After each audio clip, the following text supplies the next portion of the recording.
Imagine something so tiny, it's a trillion times smaller than a human hair. Now imagine scientists actually measuring that tiny distortion. Not in matter, but in space-time itself. Sounds impossible, right? Well, a team of scientists in Wales just did it. At Cardiff University, researchers built the world's most sensitive tabletop instrument, called QUEST, short for Quantum Enhanced Space-Time Measurement. This small device can detect ripples in space-time smaller than anything ever measured before. It's so sensitive, it can spot changes in length 100 trillion times thinner than a single strand of hair. These ripples are called gravitational waves.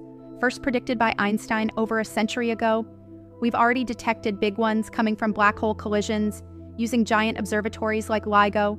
But QUEST is different. It's designed to hunt for tiny, high-frequency waves that could reveal something even deeper, the quantum nature of gravity. The scientists use special quantum light to make their measurements. By combining laser beams and filtering out all background noise, they could listen for the faintest tremors in space-time, like hearing a whisper in a storm. In just 3 hours, QUEST set a new world record for sensitivity. And that's just the beginning. Future experiments could help uncover hidden aspects of dark matter, the early universe, and maybe even prove that space and time themselves are made of tiny quantum pieces.